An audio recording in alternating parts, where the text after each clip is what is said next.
because I was on TikTok, right? And also a video on my For You page where was a guy explaining how some people are getting, taken to jail for taking a PPP loan back in 2020 when they didn't need to.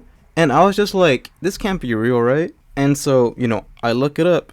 And it is real that a bunch of people are getting arrested and sent to jail or prison for taking a PPP loan when they didn't need to. In case you're wondering what a loan is, it's just money that a lender, gives to you, lets you borrow, lets you use, but eventually you do have to pay it back, and typically you have to pay it back with interest. And also, loans can be forgiven, but that's only under certain circumstances. I don't know the circumstances. I'm not a expert like that, but you could just find this searching it up. Now, if you're wondering what a PPP loan is, it's something that the US federal government made back during the COVID era. And I'm just reading this off Google, but it was made back during the COVID-19 pandemic to provide low interest loans to eligible small businesses and nonprofits. And it was called the Paycheck Protection Program, hence the term PPP loan.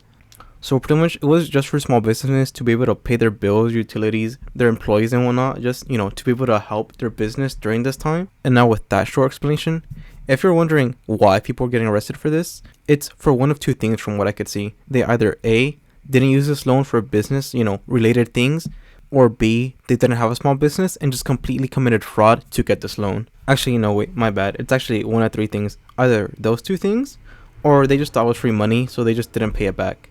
And apparently something that I also figured out is that this has been happening since like 2021, but this barely appeared on my For You page. So I guess people have just been, getting arrested for the past couple, or like for the last 4 years for this. I'm just kind of surprised by all this because, people that took out this loan for their small business, for their business expenses, didn't end up using it for their small business. I'm surprised that, they didn't think it'd come back to bite them.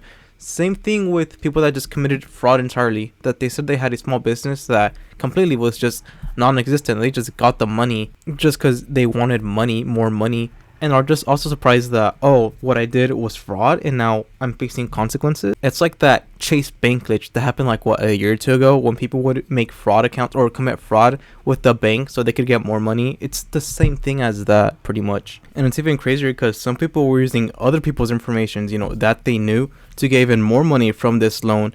So it's kind of like you're also screwing up someone else, and if you don't screw them up because it's found that they aren't the one that did it, then you're screwing yourself up even more because now you have to face even more time. And if you're wondering what people use this for, I think it's pretty obvious. Just anything that's not business related, anything you can think of. So like clothes, cars, jewelry, just all that stuff. And while I was looking at the videos, that people themselves posted saying that they took out the loan, it's like, why even post that to begin with? You're pretty much just admitting a fraud.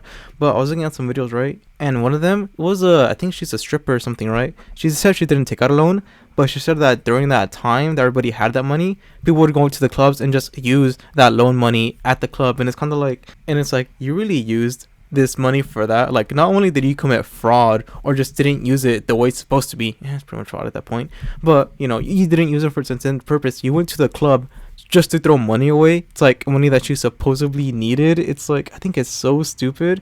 And you just wasted money. So then it's kind of like, so it's like you wasted all this money that you got fraudulently, I assume, right?